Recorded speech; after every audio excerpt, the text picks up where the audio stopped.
پوچھا گیا کہ رائے سلوک پر چلتے ہوئے سالک کون سی بدعمالی اور گناہ کر بیٹھتا ہے جن کے بنا پر اس کی منزل رک جاتی ہے؟ بہت ساری ایسے اعمال ہے جس سے سالک کی منازل اور مراتب قرب رک جاتے ہیں۔ سب سے پہلے گناہ کبیرہ ہے۔ گناہ کبیرہ کر بیٹھے تو ان کی منازل قرب اور مراتب وصل جو ہے وہ رک جاتے ہیں۔ گناہ کبیرہ نہ بھی کرے، گناہ صغیرہ مسلسل کرتے رہیں، جس کو کہتے ہیں اصرار علی الصغیرہ، صغیرہ گناہ کو بار بار تکرار کریں، اس سے بھی منازل سلوک رک جاتے ہیں۔ انانیت ایک بہت بڑی چیز ہے کہ سالک میں جب انا آ جاتی ہے تو اس سے بھی وہ مراتب سلوک ان کی رک جاتی ہے۔ تکبر اگرچہ گناہ کبیرہ بھی ہے، لیکن گناہ کبیرہ میں یہ شامل بھی ہے، لیکن اس سے بھی ان کی مراتب قرب جو ہے وہ رک جاتے ہیں۔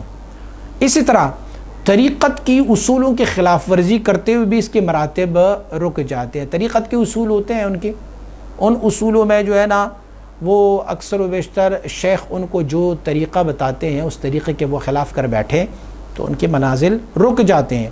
اسی طرح شریعت کے احکام میں سستی کریں تو تب بھی، اور حرام پر وہ تھوڑا سا بھی مبتلا رہیں گے تو ایک لقمہ بھی حرام کا اٹھا کے کھائیں گے تو بھی ان کے منازل سلوک رک جاتے ہیں۔ ترک ذرۃ من الحرام خیر من عبادت الثقلین، ایک ذرہ حرام کو چھوڑ دینا یہ جن و انس کی عبادت سے افضل ہے۔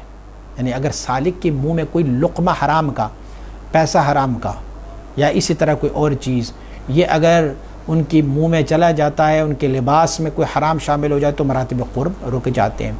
مجھ سے ایک بندے نے سوال پوچھا، ہمارے دور میں معین الدین چشتی اجمیری کیوں نہیں ہے؟ شیخ عبد القادر جیلانی کیوں نہیں ہے؟ حضرت شیخ شہاب الدین سہروردی کیوں نہیں ہے؟ حضرت جناب شاہ نقش بند کیوں نہیں ہے؟ مجد الفسانی کیوں نہیں ہے؟ اتنے بڑے اکابر علماء تھے، اتنے اکابر صوفیہ کرام تھے، وہ ہمارے دور میں کیوں نہیں ہے؟ میں نے اس کو جواب دیا ہیں، ہمارے دور میں بھی ہے، لیکن اکثر و بیشتر ہم نابینے ہیں، ان کو نہیں دیکھ پا رہے ہیں۔ ایک دوسری وجہ یہ ہے کہ وہ بزرگان جو ہوتے تھے انہیں کوئی بھی چیز اگر مشکوک لگ جاتی نا تو وہ چھوڑ جاتے ہیں۔ کھانا مشکوک لگتا باوجود بھوک کے بھی اس کھانے کو وہ چھوڑ جاتے تھے، نہیں کھاتے تھے۔ کوئی بندہ اسے مرید اپنا کوئی تحفہ دیا کرتے ہوتے تھے تو اگر ان کو لگتا کہ یہ مشکوک ہے نا، اس کی اندر بس اتقوا فراست المؤمن فإنه ينظر بنور اللہ، اس میں وہ تقویٰ ہوتی تھی، نور اللہ پہ وہ دیکھتے ہوتے تھے، تو اگر انہیں محسوس ہوتا کہ یہ پیسہ حرام کا ہے تو وہ اس سے اجتناب کرتے ہوتے تھے۔ میں نے اسے کہا مجھے کیا پتا، میرا مرید مجھے جو پیسے دے رہے ہیں مجھے شرعاً تو وہ لینا جائز ہے، لیکن طریقت کی اصول یہ بتاتی ہے کہ کم از کم مجھے یہ تو پوچھنا چاہیے کہاں سے، من این اکتسبت، کہاں سے تم نے یہ لیا ہے؟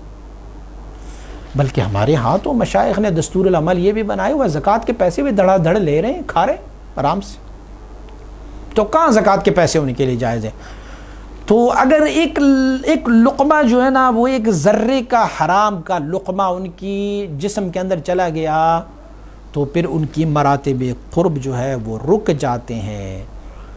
پھر ایک اور مراتب قرب رکنے کا ایک ذریعہ یہ ہوتا ہے کہ ذکر سے غفلت ہوتا ہے، میں کر لوں گا، کل کر لوں گا، پیر صاحب نے سبق تو دیے ہیں لیکن آج طبیعت تھوڑی خراب ہے۔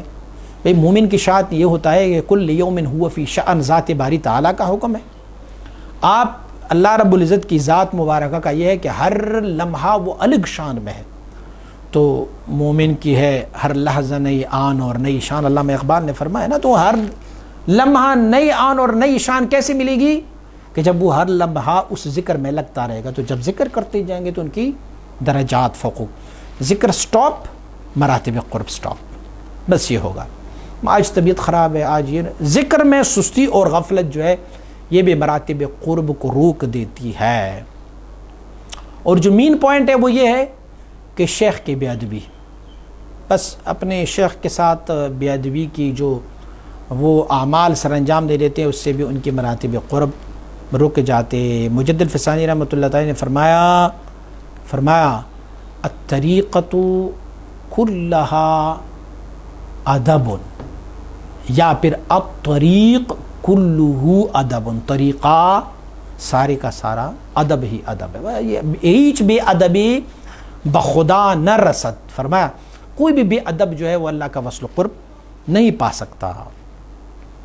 اور ایک اور وجہ بھی کہ پیر بھائیوں کی بے ادبی کر لے, پیر بھائیوں کے ساتھ عناد اور بغض رکھیں, یہ بھی ان کی مراتب قرب کو روک دیتے ہیں. اپنے آپ کو کسی اور سے برتر اور بڑھتر تصور کرے, میں تو ایسا ہوں, میں تو خلیفہ صاحب ہوں, میں ایسے ذکر کرتا ہوں. مزید اگر آپ نے پڑھنا ہے تو مکتوبات امام ربانی مکتوب نمبر 292 جلد اول اور انوار قدسیہ کو پڑھیں گے تو آپ کو پتہ چلے گا کہ مراتب قرب کیسے کیسے رک جاتے ہیں.